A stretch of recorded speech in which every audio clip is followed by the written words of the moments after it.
अस्सलाम वालेकुम स्टूडेंट्स, मैं हूं अब्दुल कुद्दूस बेग, आपका फिजिक्स टीचर। आज हम डिस्कस करेंगे rectangular components of a vector को, और उसके बाद हम देखेंगे determination of a vector from its rectangular components. हम देखेंगे कि किस तरह से एक वेक्टर को उसके रेक्टेंगुलर कंपोनेंट्स में डिवाइड किया जा सकता है, और लास्ट पे हम डिस्कस करेंगे कि अगर हमें एक वेक्टर के टू कंपोनेंट्स गिवन हो तो उन टू कंपोनेंट से हम ओरिजिनल वेक्टर के मैग्नीट्यूड और डायरेक्शन को कैसे कैलकुलेट कर सकते हैं। तो स्टार्ट करते हैं आज के लेक्चर को। स्टूडेंट्स, आज हम सबसे पहले देखेंगे rectangular components of a vector के वेक्टर के रेक्टेंगुलर कंपोनेंट्स का क्या मतलब है। तो स्टूडेंट्स, आप टॉपिक की हेडिंग देख सकते हैं which is rectangular components of a vector. तो स्टूडेंट्स, सबसे पहले हम कंपोनेंट्स को डिस्कस करेंगे। कंपोनेंट्स का मतलब क्या है? तो स्टूडेंट्स, कंपोनेंट्स की डेफिनेशन है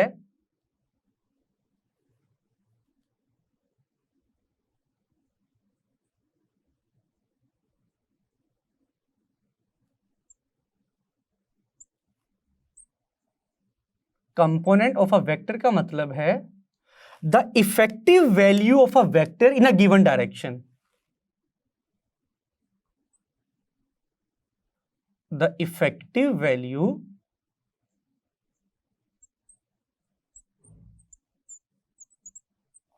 of a vector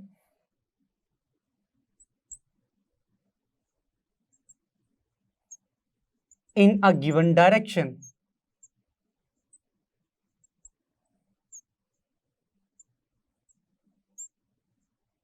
For example, students, अगर एक फोर्स हम एक्स एक्सिस के अलोंग अप्लाई करते हैं तो फोर्स एक वेक्टर क्वांटिटी है। तो इस एग्जांपल में सारे का सारा वेक्टर किस डायरेक्शन के अलोंग लग रहा है, एक्ट कर रहा है, अलोंग एक्स एक्सिस।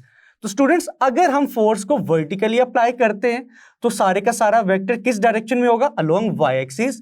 लेकिन स्टूडेंट्स, अगर हम फोर्स को किसी खास एंगल पे अप्लाई करते हैं, inclined to X axis, means that वो एंगल ना तो 0 डिग्री है ना 90 डिग्री है। इसका मतलब यह है कि स्टूडेंट्स, अगर हम फोर्स को ना तो एक्स एक्सिस के अलोंग और ना ही वाई एक्सिस के अलोंग अप्लाई करें, फोर्स को हम किसी खास एंगल से 45 डिग्री पे अप्लाई करते हैं, तो आप देखेंगे कि स्टूडेंट्स इस केस में फोर्स की वैल्यू ना तो सारी की सारी एक्स एक्सिस की तरफ है और ना ही सारी की सारी फोर्स वाई एक्सिस की तरफ है।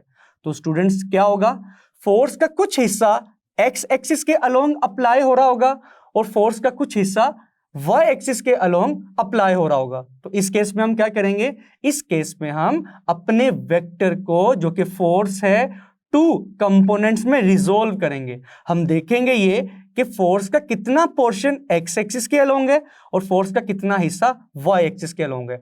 तो इसीलिए स्टूडेंट्स, हम कंपोनेंट का कंसेप्ट यूज करते हैं। तो कंपोनेंट की डेफिनेशन क्या है students, the effective value of a vector in a given direction. वो डायरेक्शन अलोंग एक्स एक्सिस भी हो सकती है, वो डायरेक्शन अलोंग वाई एक्सिस भी हो सकती है, और वो डायरेक्शन अलोंग जेड एक्सिस भी हो सकती है। तो स्टूडेंट्स, कंपोनेंट को डिफाइन करने के बाद हम एक पॉइंट लिखते हैं, a vector may be considered as the resultant of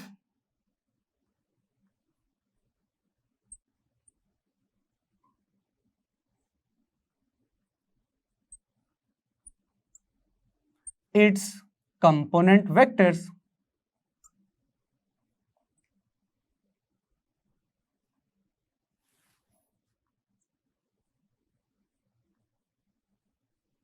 in specified direction।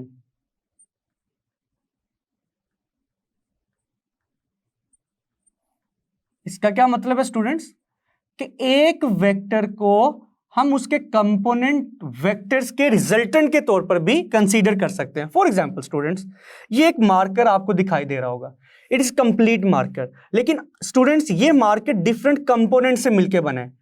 It is the cap of the marker, ये मार्कर की टिप है, it is the back and. तो स्टूडेंट्स हम इस मार्कर को इसके कंपोनेंट्स में रिजोल्व कर सकते हैं, तोड़ सकते हैं। लेकिन स्टूडेंट्स जब हम उन कंपोनेंट्स को मिलाएंगे तो रिजल्टेंटली फाइनल कंप्लीट मार्कर हमें मिलेगा। सिमिलरली स्टूडेंट्स हम एक वेक्टर को 2 और मोर कंपोनेंट्स में रिजोल्व कर सकते हैं, लेकिन जब हम उन कंपोनेंट्स को कंबाइन करेंगे तो रिजल्टेंटली हमें ओरिजिनल वेक्टर मिलेगा। स्टूडेंट्स ये थी कंपोनेंट ऑफ अ वेक्टर की डेफिनेशन। लेकिन टॉपिक का नाम क्या है? Rectangular components. तो रेक्टेंगुलर कंपोनेंट्स कौन से होते हैं? तो स्टूडेंट्स अब हम डिफाइन करेंगे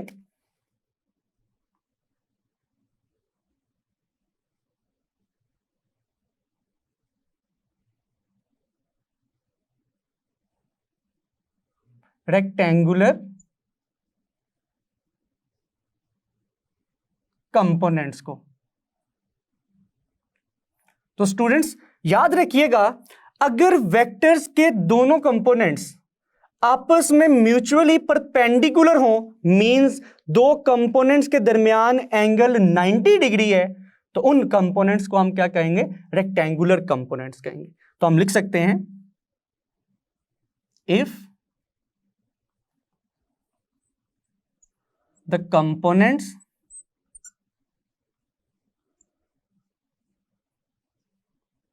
of a vector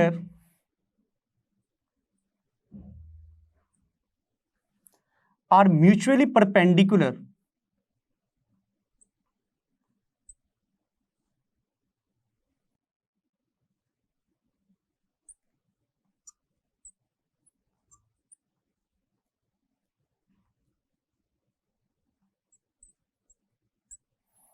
to each other, then that components are called rectangular components।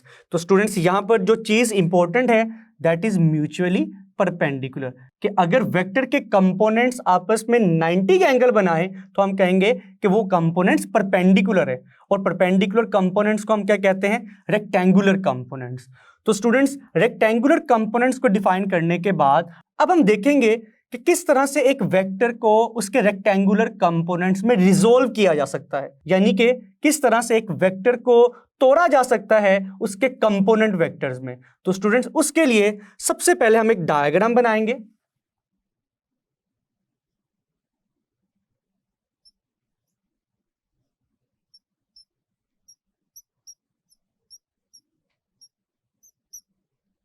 For example students we have a plane जिसमें x और y एक्सिस है,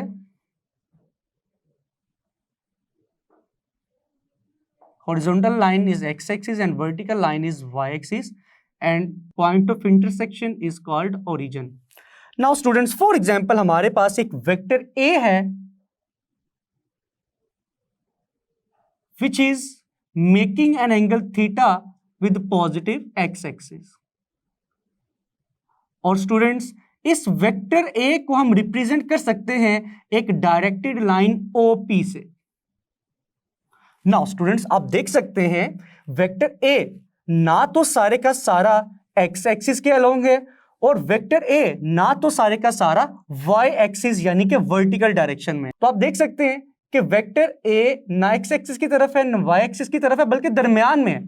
तो अगर हम ये देखना चाहते हैं कि वेक्टर ए का कितना हिस्सा एक्स एक्सिस की तरफ है और कितना पोर्शन वाई एक्सिस की तरफ है, तो उसके लिए स्टूडेंट्स हम इस वेक्टर को इसके 2 रेक्टेंगुलर कंपोनेंट्स में ब्रेक करेंगे फॉर एग्जांपल। और इसके लिए हम वेक्टर ए के हेड से एक परपेंडिकुलर लाइन ड्रॉ करेंगे on X axis. Students vector A के हेड से एक परपेंडिकुलर ड्रॉ किया on X axis and this perpendicular line is parallel to Y axis. ये परपेंडिकुलर लाइन वाई एक्सिस के पैरेलल है, that's why it is the perpendicular component और Y component of vector A. Now students अगर मैं origin से इस component के foot तक एक लाइन ड्रॉ करता हूं, तो आप देख सकते हैं ये लाइन जो कि एक्स एक्सिस के अलोंग या पैरेलल है, it is the X component of vector A.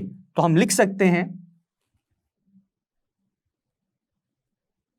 Vector का जो कंपोनेंट एक्स एक्सिस के अलोंग है it is the X component, और वेक्टर का जो कंपोनेंट इस पैरेलल लाइन के सामने हम एक लाइन वाई एक्सिस के अलोंग भी ड्रॉ कर सकते हैं। तो स्टूडेंट्स वेक्टर का जो कंपोनेंट वाई एक्सिस के अलोंग है it is the Y component of vector A. और स्टूडेंट्स एक्स डायरेक्शन को रिप्रेजेंट करने के लिए हम यूनिट वेक्टर आई कैप का यूज करेंगे, और वाई डायरेक्शन को रिप्रेजेंट करने के लिए हम यूनिट वेक्टर जे कैप को यूज करेंगे। और स्टूडेंट्स एक्स कंपोनेंट को हम किस डायरेक्टेड लाइन से रिप्रेजेंट करेंगे, ओ एम, और वाई कंपोनेंट को हम रिप्रेजेंट कर सकते हैं with a directed line O N. तो स्टूडेंट्स यहां तक हमारी डायग्राम क्या हो गई है, कंप्लीट।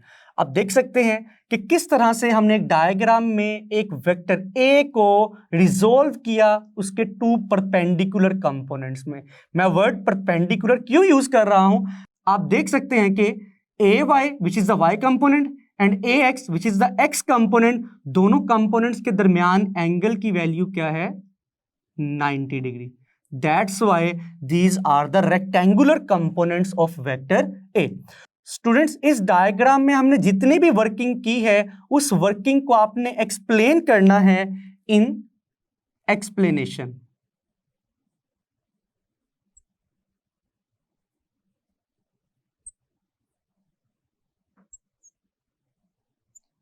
और आपने बताना है कि किस तरह से हम एक वेक्टर ए को उसके परपेंडिकुलर कंपोनेंट्स में रिजोल्व कर सकते हैं। After resolving a vector A into rectangular components, अब हम स्टूडेंट्स क्या करेंगे, अब हम इस वेक्टर ए के दोनों कंपोनेंट्स यानी कि X component and Y component की वैल्यू को कैलकुलेट करेंगे। तो स्टूडेंट्स आगे प्रोसीड करने से पहले मैं आपके सामने कुछ फॉर्मूलाज लिखूंगा जो कि हम इसी टॉपिक में यूज करेंगे। स्टूडेंट्स आपको ट्रिग्नोमेट्रिक रेशियोज का पता होगा,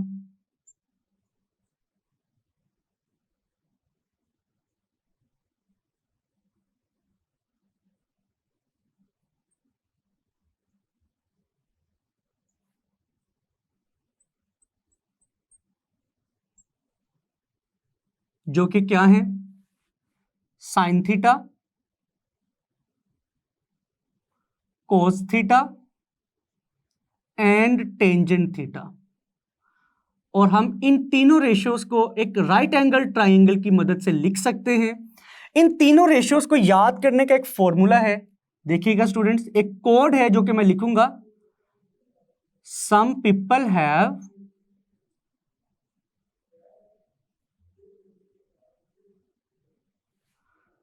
कर्ली ब्राउन हेयर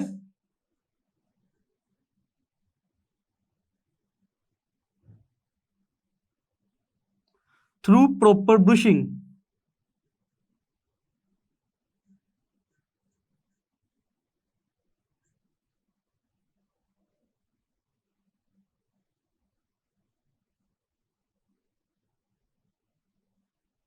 स्टूडेंट्स अब आप देखिएगा, सम का एस लेंगे हम, पीपल का पी एंड हैव का एच।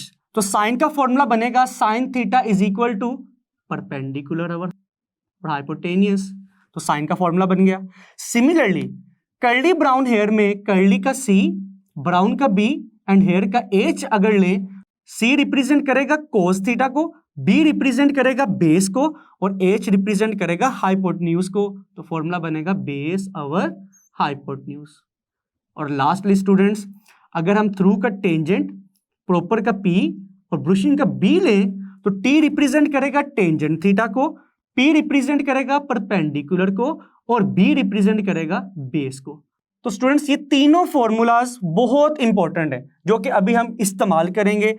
तो स्टूडेंट्स आपको sine theta, cos theta, tangent theta की वैल्यूज निकालने के लिए इन फॉर्मूलाज को यूज करना होगा। तो आप इनको याद रखिएगा, sine theta, cos theta and tangent theta. Students trigonometric ratios को डिस्कस करने के बाद अब हम अपने टॉपिक की तरफ वापस आते हैं। स्टूडेंट्स एक्सप्लेनेशन में सबसे पहले हम डायग्राम को एक्सप्लेन करेंगे और डायग्राम में आप देख सकते हैं स्टूडेंट्स अगर हम इस ट्राइएंगल के ऊपर head to tail rule apply करें तो हम लिख सकते हैं बाय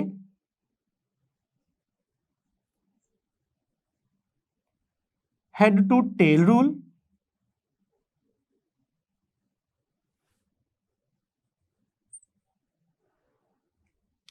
अगर हमारा फर्स्ट वेक्टर OM हो, सेकंड वेक्टर MP हो, तो स्टूडेंट्स रिजल्टेंट वेक्टर क्या आएगा?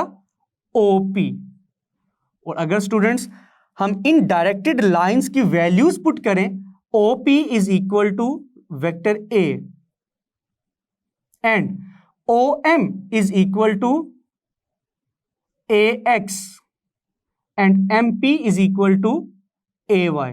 लेकिन स्टूडेंट्स इन दोनों कंपोनेंट्स की डायरेक्शन को रिप्रेजेंट करने के लिए एक्स एक्सिस के लिए हम यूज करेंगे आई कैप और वाई एक्सिस के लिए हम यूज करेंगे जे कैप। तो students head to tail rule method के मुताबिक हम देख सकते हैं कि किस तरह से हमने एक वेक्टर ए को उसके कंपोनेंट्स में रिजोल्व किया, और हम ये भी देख सकते हैं कि दोनों कंपोनेंट्स का जो रिजल्टेंट है वो किसके इक्वल है? वेक्टर ए के इक्वल है। तो स्टूडेंट्स अब हम वेक्टर ए के एक्स कंपोनेंट की वैल्यू को कैलकुलेट करेंगे। How can we calculate the X component of vector A?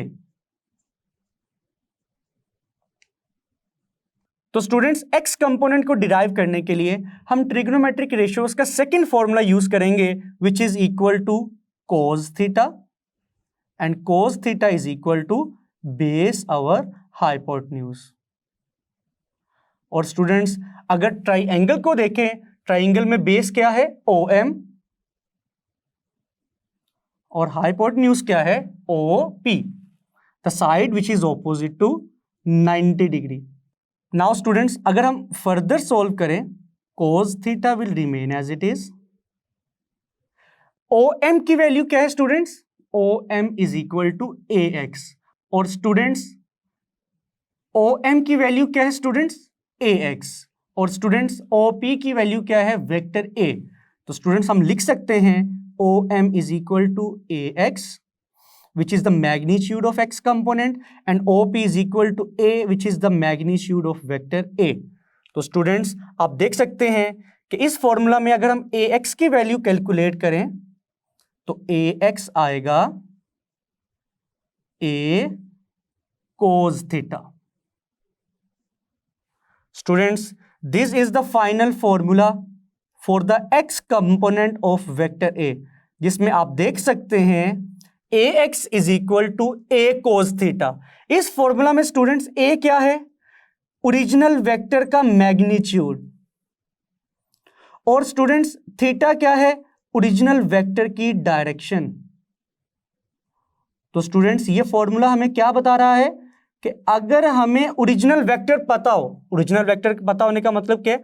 Original vector के मैग्नीट्यूड की वैल्यू मालूम हो, ओरिजिनल वेक्टर की डायरेक्शन की वैल्यू मालूम हो, तो हम दोनों वैल्यूज को पुट करके वेक्टर के एक्स कंपोनेंट को कैलकुलेट कर सकते हैं। तो स्टूडेंट्स एक्स कंपोनेंट के बाद अब हम इस वेक्टर के वाई कंपोनेंट को कैलकुलेट करेंगे।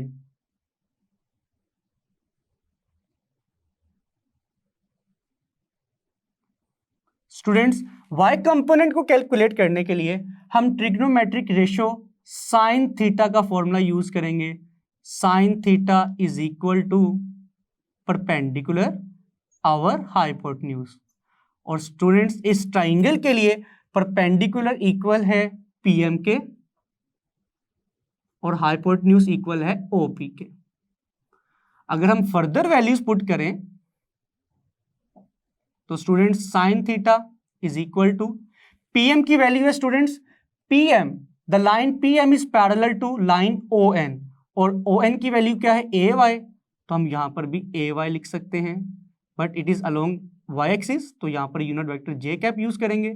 तो PM वेक्टर के y कंपोनेंट का मैग्नीट्यूड क्या है students? AY, and students OP is equal to A which is the magnitude of vector A।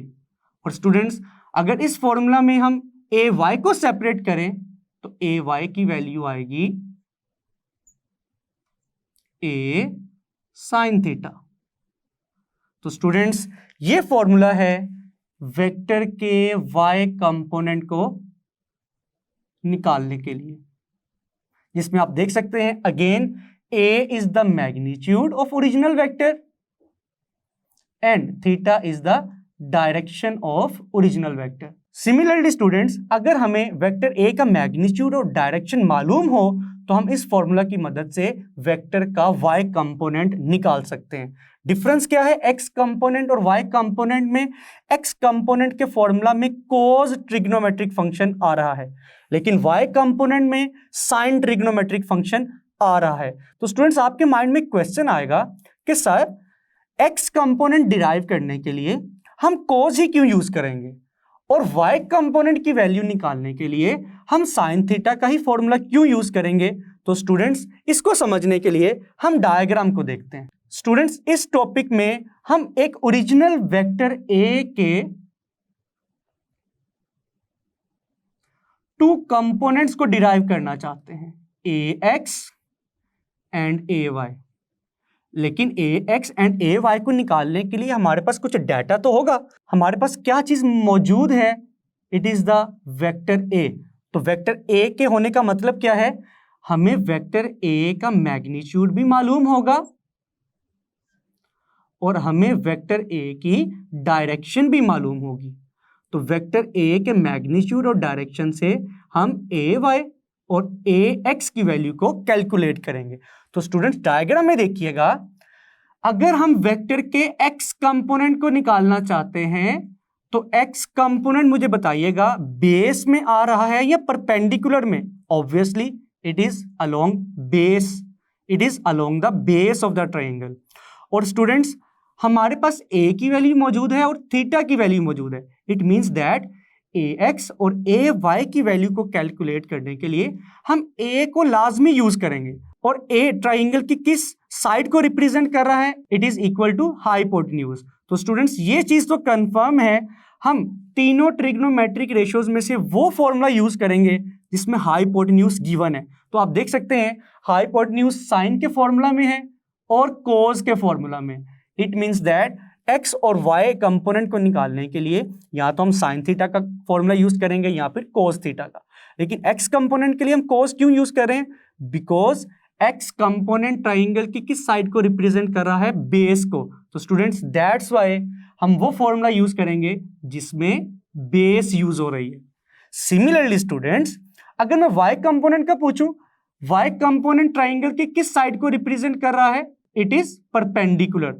y component triangle की परपेंडिकुलर साइड को रिप्रेजेंट कर रहा है। इट मींस y कंपोनेंट की वैल्यू को निकालने के लिए हम साइन और कोस में से उस फॉर्मूला को यूज करेंगे जिसमें हम परपेंडिकुलर यूज कर रहे हैं, and it is the sine trigonometric function जिसमें हम परपेंडिकुलर यूज करते हैं। तो स्टूडेंट्स आपने देखा कि किस तरह से हमने ये चीज नोट की कि x कंपोनेंट के लिए हम हमेशा cos थीटा यूज करेंगे और y कंपोनेंट के लिए हम हमेशा sin थीटा यूज करेंगे। तो स्टूडेंट्स इस टॉपिक में हमने ओरिजिनल वेक्टर को उसके टू कंपोनेंट्स में रिजॉल्व किया है। One is the horizontal component and the second one is the perpendicular component. और कंपोनेंट्स में रिजॉल्व करने के बाद हमने दोनों के फॉर्मूलाज भी डिराइव किए कि अगर हमारे पास वेक्टर a का मैग्नीट्यूड और डायरेक्शन मौजूद हो तो किस तरह से हम इन दोनों वैल्यूज की मदद से वेक्टर का x कंपोनेंट निकाल सकते हैं और वेक्टर का y कंपोनेंट निकाल सकते हैं। स्टूडेंट्स अभी हमने सीखा कि किस तरह से एक वेक्टर a को उसके रेक्टेंगुलर कंपोनेंट्स में डिवाइड किया जा सकता है और उसके बाद हमने वेक्टर के रेक्टेंगुलर कंपोनेंट की वैल्यूज भी निकाली। फॉर एग्जांपल किसी भी वेक्टर का x कंपोनेंट क्या होगा? ax is equal to a cos theta और वेक्टर का y कंपोनेंट किसके इक्वल होगा? ay is equal to a sin theta. Now students अब हम इस प्रोसेस का रिवर्स प्रोसेस देखेंगे जिसमें क्या होगा? जिसमें हम एक ओरिजिनल वेक्टर को डिराइव करेंगे but with the help of rectangular components. पहले स्टूडेंट्स हमें ओरिजिनल वेक्टर गिवन था, ओरिजिनल वेक्टर की डायरेक्शन और मैग्नीट्यूड गिवन था जिसकी मदद से हमने वेक्टर के x कंपोनेंट और y कंपोनेंट को डिराइव किया। लेकिन अब की बार इस केस में हमें फॉर एग्जांपल वेक्टर के दोनों कंपोनेंट्स गिवन होंगे ax एंड ay। इन दोनों कंपोनेंट्स की मदद से हम ओरिजिनल वेक्टर को डिराइव करेंगे। ओरिजिनल वेक्टर को डिराइव करने का मतलब है कि किस तरह से हम वेक्टर का मैग्नीट्यूड निकालेंगे और वेक्टर की डायरेक्शन को डिराइव करेंगे। तो स्टूडेंट स्टार्ट करते हैं। टॉपिक का नेम है determination of a vector from its rectangular components, कि हम एक वेक्टर को डिटरमाइन करेंगे but with the help of their rectangular components. Students, diagram हमारी सेम रहेगी।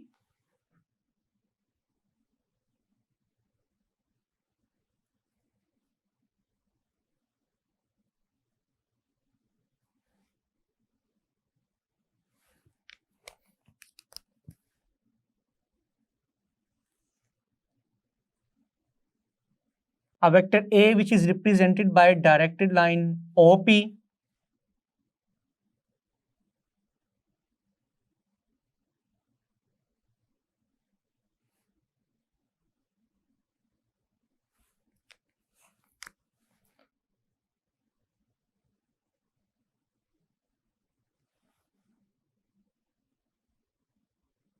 this is the y component Ayj and this is the x component Ax I cap, and students, x component is represented by directed line OM and y component is represented by directed line ON। तो students, now आप देख सकते हैं अब हमने rectangular components की मदद से ओरिजिनल वेक्टर की वैल्यू कैलकुलेट करनी है। अगर मैं ट्रिग्नोमेट्रिक रेशियोज की बात करूं तो स्टूडेंट्स अब तक हम कौन कौन सी ट्रिग्नोमेट्रिक रेशियो को यूज कर चुके हैं? Sine theta and cos theta. तो स्टूडेंट्स, आपके माइंड में एक बात तो आई होगी कि सर अभी तक हमने टेंजेंट थीटा को यूज नहीं किया। तो स्टूडेंट्स, इसी टॉपिक में हम third trigonometric ratio tangent theta को भी यूज करेंगे। अगर इन तीनों के फॉर्मूलाज भी हम लिखें, sine theta is equal to perpendicular over hypotenuse, cos theta is equal to base over hypotenuse and tangent theta is equal to perpendicular over base. Students, इस टॉपिक में इन ट्रिग्नोमेट्रिक रेशियोज के अलावा हम एक और फॉर्मूला यूज करेंगे जिसको हम कहते हैं Pythagoras theorem.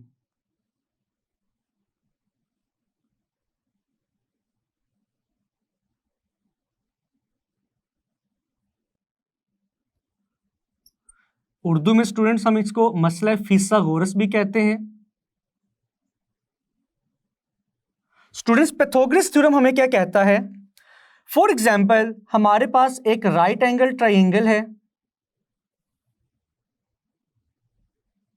And this is the reference angle theta, और अगर इसी ट्राइंगल को मैं इस ट्राइंगल से कोरिलेट करूं तो मैं लिख सकता हूं OMP।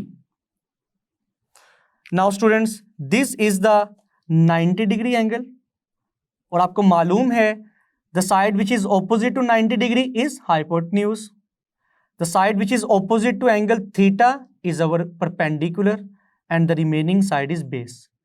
तो students, according to Pythagorean theorem हम लिख सकते हैं hypotenuse square is equal to base square plus perpendicular square. Pythagoras theorem हमें यह कहता है कि किसी भी राइट एंगल ट्राइंगल के बेस और परपेंडिकुलर के स्क्वायर का जो सम होता है वो उस राइट एंगल ट्राइंगल के हाइपोटेन्यूज के स्क्वायर के इक्वल होता है। तो स्टूडेंट्स, इस टॉपिक में हम पाइथागोरस थ्योरम यूज करेंगे और टेंजेंट थीटा यूज करेंगे। तो स्टूडेंट्स, स्टार्ट करते हैं इस टॉपिक को वेक्टर के मैग्नीट्यूड को डिराइव करने से। तो स्टूडेंट्स, इस टॉपिक में सबसे पहले हम वेक्टर के मैग्नीट्यूड को डिराइव करेंगे। तो अब हम देखते हैं हाउ कैन वी एक्सट्रैक्ट और derive the magnitude of a vector with the help of rectangular components. तो स्टूडेंट्स, मैग्नीट्यूड को निकालने के लिए हम सबसे पहले पाइथागोरस थ्योरम यूज करेंगे।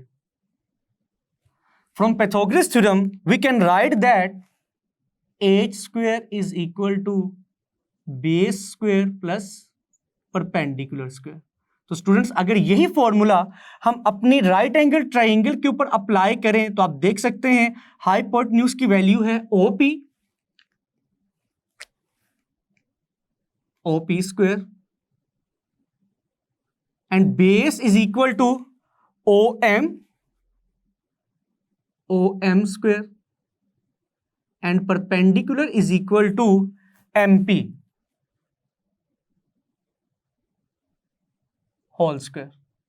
नाउ स्टूडेंट्स, अगर हम OP की वैल्यू को पुट करें तो आप देख सकते हैं OP is equal to the magnitude of vector A, तो ये आएगा A square. OM is the x component of vector A, तो इसकी जगह हम लिखेंगे AX and whole square, it becomes A square. And MP is equal to AY whole square, तो AY whole square क्या बनेगा, AY स्क्वायर। तो students, हमने इस फॉर्मूला में A की वैल्यू को कैलकुलेट करना है, तो आप देख सकते हैं A का स्क्वायर मौजूद है, तो स्क्वायर को रिमूव करने के लिए we will take square root on both sides. तो after taking square root on both sides हम लिख सकते हैं square root A square square root AX square plus AY square. तो स्टूडेंट्स, लेफ्ट हैंड साइड में A का square square root से cancel होगा, तो रिमेनिंग वैल्यू आएगी A is equal to square root AX square plus AY square. Students, यहां पर right hand side की बात की जाए तो राइट हैंड साइड में AX और AY का स्क्वायर स्क्वायर रूट से कैंसिल नहीं होगा, because there is a positive sign between these two values. तो स्टूडेंट्स, ये है फाइनल फॉर्मूला जिसकी मदद से हम किसी भी वेक्टर के मैग्नीट्यूड को कैलकुलेट कर सकते हैं अगर उस वेक्टर के x कंपोनेंट और y कंपोनेंट की वैल्यू मालूम हो। तो स्टूडेंट्स, करना क्या है, जस्ट स्टूडेंट्स हमने x कंपोनेंट का स्क्वायर फाइंड करना है, देन हमने y कंपोनेंट का स्क्वायर फाइंड करना है। After adding these two values we will take square root, तो हमारा फाइनल रिजल्ट क्या आएगा, ओरिजिनल वेक्टर का मैग्नीट्यूड। तो स्टूडेंट्स, ओरिजिनल वेक्टर के मैग्नीट्यूड को डिराइव करने के बाद अब हम वेक्टर का दूसरा हिस्सा जो कि वेक्टर की डायरेक्शन है उसको डिराइव करेंगे। तो स्टूडेंट्स, वेक्टर की डायरेक्शन को निकालने के लिए हम third trigonometric ratio tangent theta का यूज करेंगे। तो स्टूडेंट्स, टेंजेंट थीटा किसके इक्वल है, परपेंडिकुलर आवर बेस। और स्टूडेंट्स, अगर डायग्राम को देखा जाए परपेंडिकुलर की वैल्यू है MP एंड बेस की वैल्यू है OM, तो हम लिख सकते हैं MP divided by OM। And students, MP is equal to AY, it is the y component, and OM is equal to AX, which is the magnitude of x component. Students, हमने theta की value calculate करनी है। जब मैं tangent को equal की left side से right side पे शिफ्ट करूंगा, इट बिकम्स टेंजेंट इनवर्स। तो स्टूडेंट्स, फॉर्मूला आएगा theta is equal to tangent inverse AY divided by AX. Students, this is the final formula to calculate the direction of a vector with the help of its rectangular components. Students, यहां पर एक बात आपके mind में आएगी कि sir हम direction को फाइंड करने के लिए टेंजेंट का फॉर्मूला ही क्यों यूज करेंगे। तो स्टूडेंट्स, हमने वेक्टर की डायरेक्शन निकालनी है with the help of two rectangular components AX and AY। तो अगर हम डायग्राम को देखें तो स्टूडेंट्स, आप देख सकते हैं AX represents the base of the triangle and AY which represents the perpendicular of the triangle. It means that कि हमें ट्रायंगल की परपेंडिकुलर की वैल्यू गिवन है और बेस की वैल्यू गिवन है। तो स्टूडेंट्स, हम वो फॉर्मूला यूज करेंगे जिसमें परपेंडिकुलर और बेस यूज होगा। तो आप देख सकते हैं टेंजेंट के फॉर्मूला में हम परपेंडिकुलर और बेस की वैल्यू को यूज करते हैं। तो दैट्स वाई हम डायरेक्शन की वैल्यू को कैलकुलेट करने के लिए टेंजेंट यूज करेंगे। और स्टूडेंट्स, याद रख लीजिएगा, डायरेक्शन की वैल्यू किसी भी वेक्टर की डायरेक्शन निकालने के लिए हम हमेशा टेंजेंट थीटा यूज करते हैं, बिकॉज डायरेक्शन को निकालने के लिए आपको हमेशा टू परपेंडिकुलर कंपोनेंट्स गिवन होंगे। जी स्टूडेंट्स, मैं उम्मीद करता हूं कि आज का लेक्चर आपको बहुत अच्छे से समझ आया होगा। इसको बहुत अच्छे से प्रिपेयर कीजिएगा। मिलते हैं नेक्स्ट लेक्चर में, तब तक के लिए अपना ख्याल रखिएगा। अल्लाह हाफिज।